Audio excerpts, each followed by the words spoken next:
saya agak ketawa. Kenapa saya ketawa? Penunjukan ketua KPU saja itu sudah dipaksakan orang yang bukan punya keahlian dan berpengalaman di dalam mengenangani pemilu, tapi orang yang memang siap pasang badan. Jadi kalau kita konsisten menghadapi permasalahan ini yang katanya TSM, terstruktur, sistematis, dan masif, ya kita harus bergeraknya juga TSM. Bahkan saya kemarin dengar itu Ketua Umum Partai Golkar menyatakan tidak ada kecurangan. Memang sudah nggak punya naluri. Bukan naluri, tidak punya hati. Tidak punya hati, tidak ada malunya. Sehari-hari kecurangan diangkat di TV di mana-mana, tokoh-tokoh profesor, orang-orang kenamaan, orang dari universitas segala menyatakan semua. Lebih bagus diam.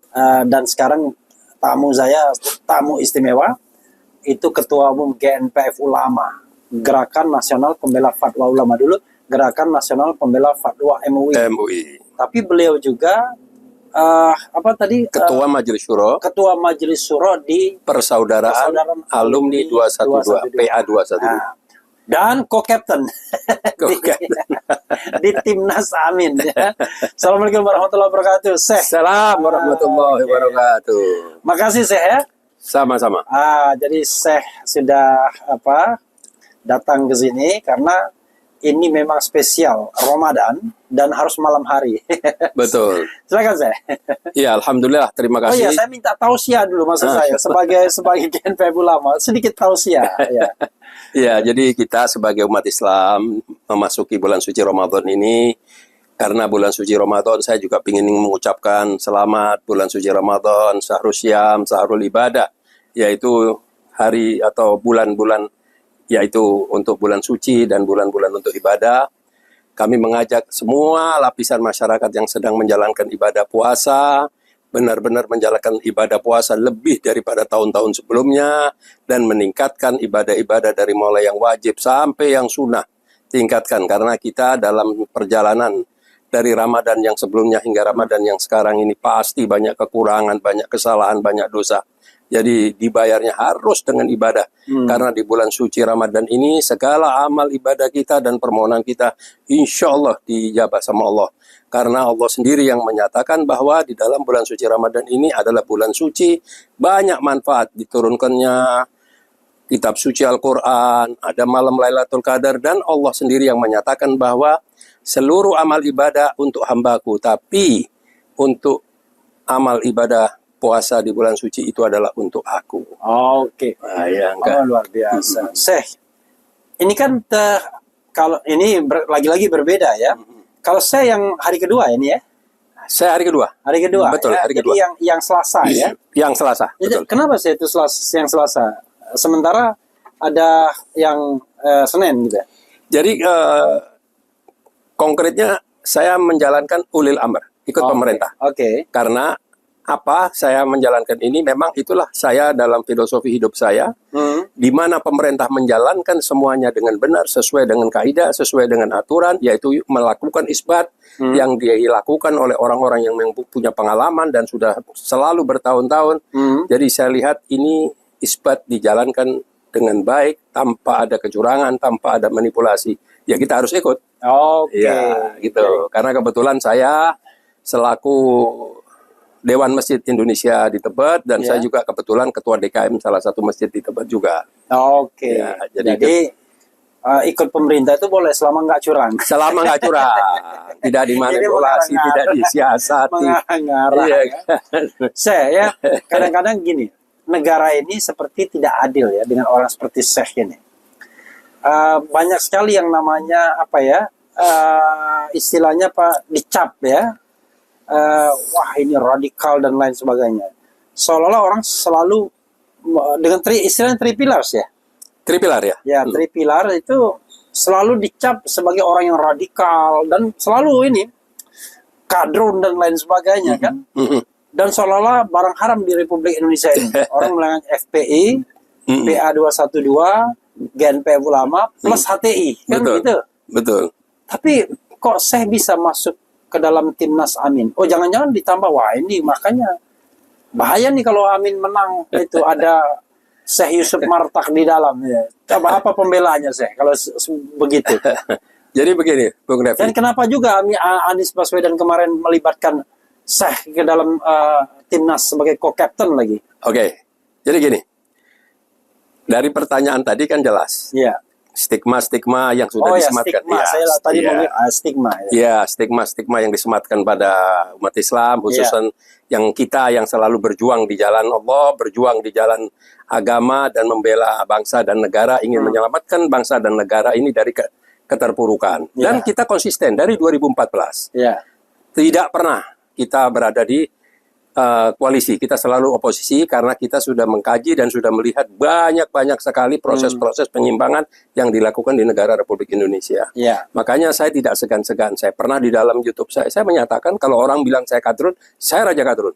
Oke. Karena apa? Saya bangga dengan saya sebagai kadrun. Saya tidak pernah ngerampok, saya tidak pernah membajak, saya tidak melakukan korupsi, saya tidak pernah melakukan penyimpangan. Oke. Kalau saya dibilang Islam kanan, lah kalau nggak Islam kanan, emang ada Islam kiri? Oke. Ada Islam kiri. Nah, berarti itu Islam. Kalau kita ngomong logika, ya, kalau yang di kanan ini ibadahnya benar, alhamdulillah, berarti yang di kiri ibadahnya nggak benar. Apa kita mau ikut? Ya. Tapi tetap kita hormati, walaupun dia sebagai orang Islam yang belum menjalankan rutinitas ibadah secara lengkap, secara kafah dalam agama. Kalau dibilang Islam tengah, wasotiyah, itu di MUI selalu menyatakan Islamnya Islam wasotiyah. Nah, sorry, saya di MUI masih enggak. Saya pernah menjadi bendahara selama 5 tahun di MUI. Oke, sekarang enggak lagi enggak. Tidak, ya. Jadi di situ saya merasa yang namanya sekolah, yang namanya olahraga, yang namanya ilmu, menggali ilmu, mencari ilmu, semua itu harus ditingkatkan. Bukan di tengahmu turun ke bawah, harus ditingkatkan sampai menjadi benar-benar orang yang menguasai. Jadi saya bangga kalau dibilang Islam kanan. Oke. Wajib. Kalau dibilang radikal, radikalnya seukuran apa? Apa yang pernah kita lakukan? Orang suka senyum begini kok dibilang radikal. Dari mulai aksi 411 yang diinisiasi oleh Habib Rizik CS, dari mulai 212 berjilid-jilid, nggak pernah ada satu rumput pun, satu kucing, satu semut pun tersentuh. Tapi mereka memang tidak suka. Kalau kita bisa eksis, kita bisa ikut membenahi negara, itu nggak ada itu yang namanya korupsi-korupsi. Bung Refli, itu yang ditakuti. Makanya kami ini selalu dipojok-pojokkan. Tapi yang kita jalankan selalu di copy paste. Begitu mau pemilu, yang perempuan pakai jilbab, yang laki pakai peci, bukan muslim pun menggunakan pakai peci.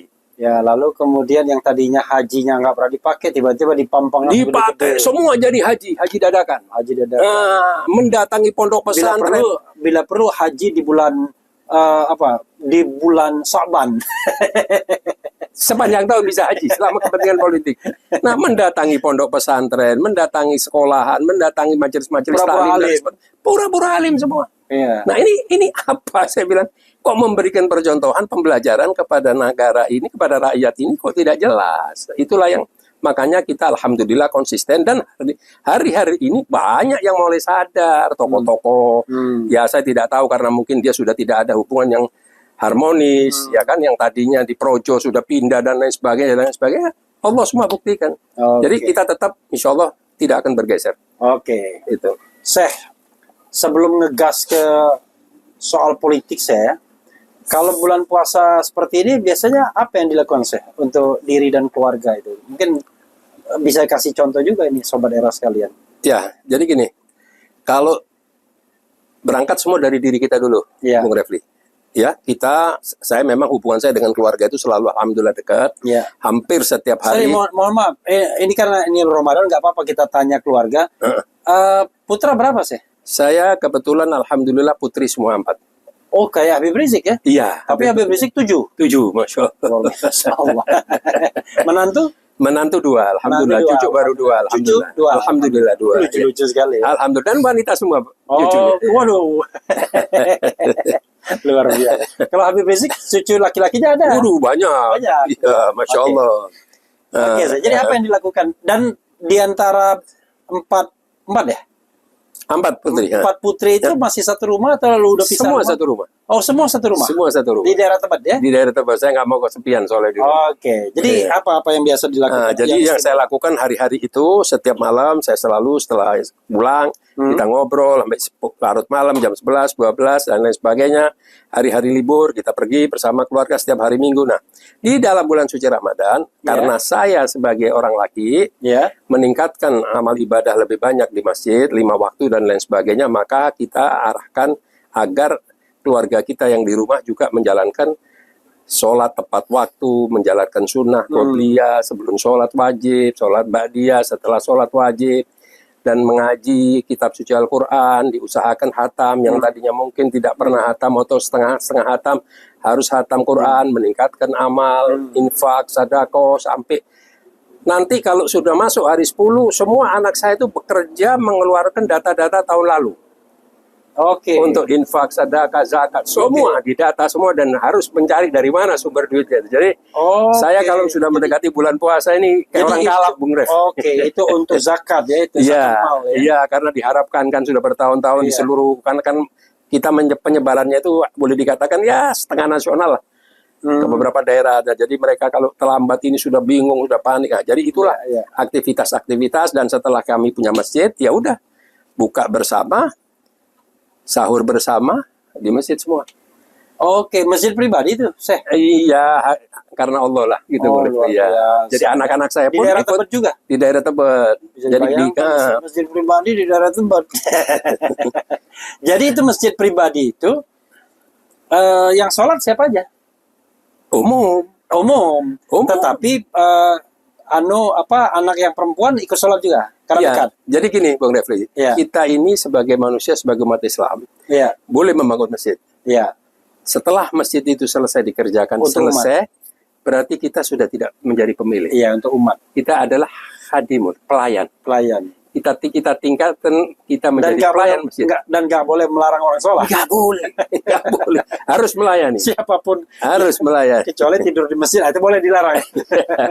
Nah, tapi yang perempuan-perempuan ikut juga sholat? Atau Ikut ya? ikut Karena sampai dekat ya? iya, sholat taraweh, nanti habis sholat taraweh sampai nanti H-10 akhir itu kita ada namanya sholat qiyamul lail, sholat malam.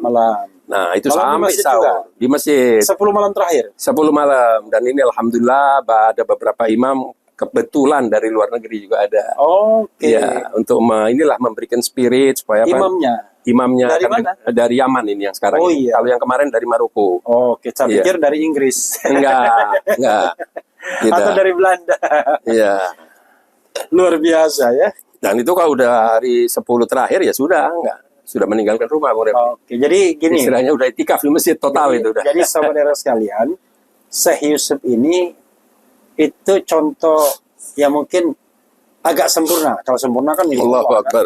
Contoh agak sempurna dari, kekurangannya. dari seorang Muslim yang percaya bahwa kalau kita ngurus akhirat, dunia pun akan dapat. Allahu Ya Akbar. kan? Jadi bisa dibayangkan saudara sekalian, beliau ini ya, kalau rumah makan tetap buka ya setelah ini. Biasanya hari pertama puasa Ya. tutup istirahat. Istirahat. Karyawan bisa berbuka dan bersahur di rumah semua. Oke. Hari kedua keluarga memasak melayani pelayan. Oke. Pelayan buka bersama di restoran, tidak boleh kerja, tidak boleh Oke. ngangkat satu piring pun. Oke. Keluarga yang semua. Hari kedua ya? Hari kedua. Iya. Hari ketiga mulai bertarung mencari rezeki lagi. Oke. Iya. Buka jam berapa? Atau reguler atau Dari jam 4 ya, itu Jam 4. hanya melayani take away, delivery gitu-gitu. Oke. Makan di Karena tempat orang- tidak. Iya. Iya. Tapi setelah buka ya. Buka, sebelum buka Jadi udah full. saya biasanya. kapan berjanji ini kan udah hari kedua nih, malam kedua. Janji mengundang saya buka sana dari kapan? Kalau untuk Bung Refli, setiap saat Bung Refli ada waktu, saya siap. Itu Jadi- otomatis. Dan sama keluarga. jangan Jadi- sendiri. Jadi beliau tahu betul ya bagaimana saya sukanya nasi arak. Jadi tamaranya ini ada dua. Apa? Tamara di sini, Tamara di untuk sana. podcast, Tamara di sana Tamara untuk sana. menikmati Oh, hidangan. Jadi one day saya pernah ya karena rezeki Allah kan naik pesawat Emirates Ya. kelas bisnis, Ya. ya kan. Lalu pas pulang balik ke Indonesia kan stop di ininya, di Emirates-nya, di apa? Emirates apa? Di Dubai. Dubai. Dubai ya? Ya. Di Dubai. Hmm. Lalu kita ke anunya, lounge-nya, kan? Lounge-nya. Business lounge. Udahlah kita makan kalap gitu namanya orang desa kan. Tapi begitu udah kenyang, jalan-jalan ada nasi arak. Menyesal kita makan duluan tadi, tapi tetap aja diembat juga. Tapi harus kambing saya. Iya, iya. Kalau nasi Arab ayam mah itu nggak nendang itu namanya. Iya, iya. Oke, sahabat sekalian, nah itu ya, memang berkah Ramadan ini luar biasa. Makanya ya, kita bikin santai ini. Saya sebenarnya mengusulkan sama Anies ya melalui timnya. Kenapa dalam visi misinya itu tidak membentuk a religious society, masyarakat yang religius. Kita itu sebenarnya ada contoh masyarakat religius. Ya bulan puasa ini, kita lebih murah hati, lebih mau sholat, lebih mau bayar zakat mal. Padahal tidak ada kompensasi langsung, cuma dijanjikan bahwa pahalanya berlipat. Kalau dilakukan di bulan puasa.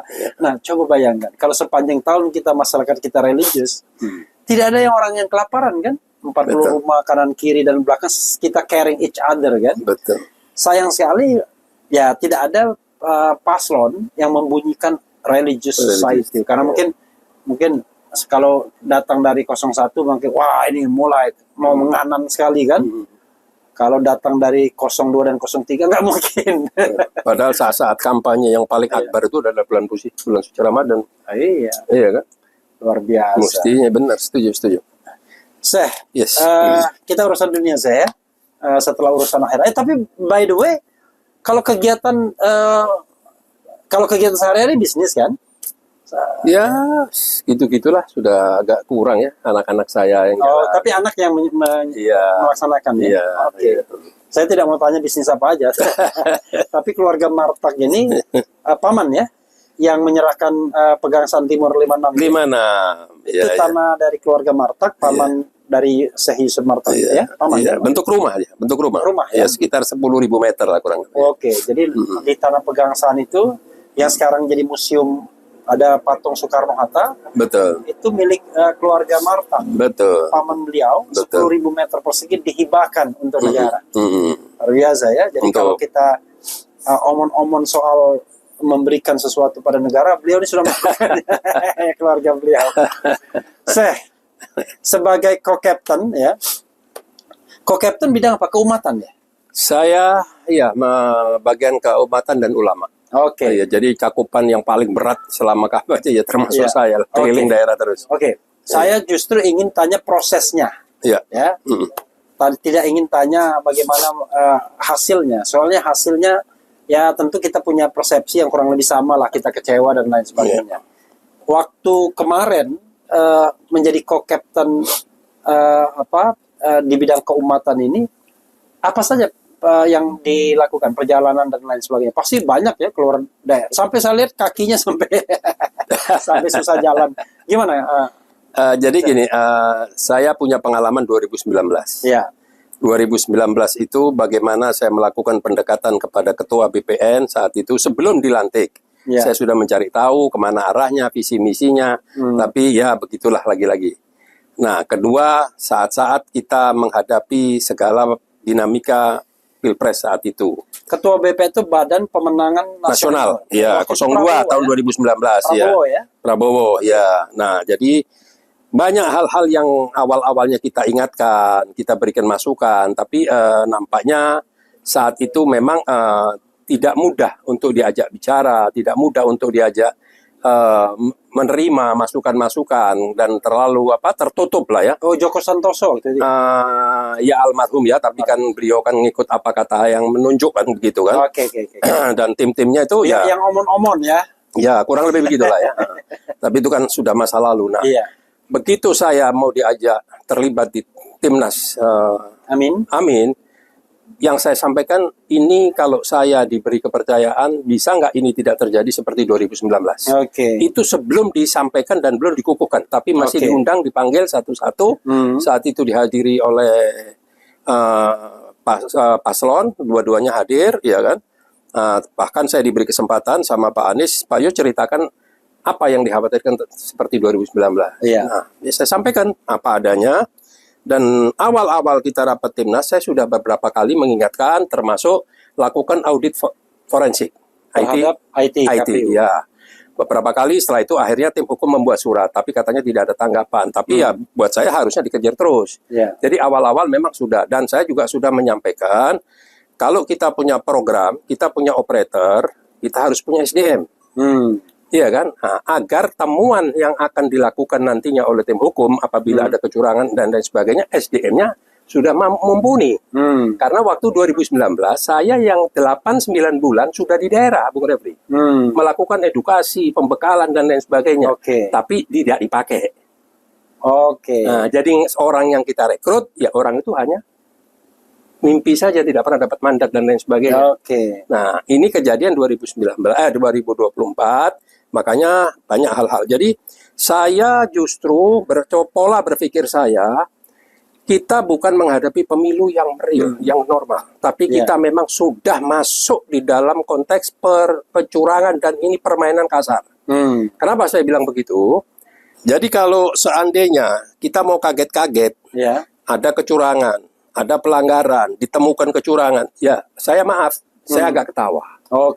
Kenapa saya ketawa? Penunjukan ketua KPU saja itu sudah dipaksakan orang yang bukan punya keahlian dan berpengalaman di dalam menangani pemilu, tapi orang yang memang siap pasang badan. Ya, MK pun sudah dipasang. Jadi kalau kita baru kaget-kaget hari ini, saya pikir saya tidak. Saya menganggap ya inilah pertarungan yang sebenarnya. Nah, makanya di dalam menanggapi dan lain sebagainya, saya selalu sampaikan kepada tim-tim yang bekerja siang malam, anggaplah pemilunya baru dimulai.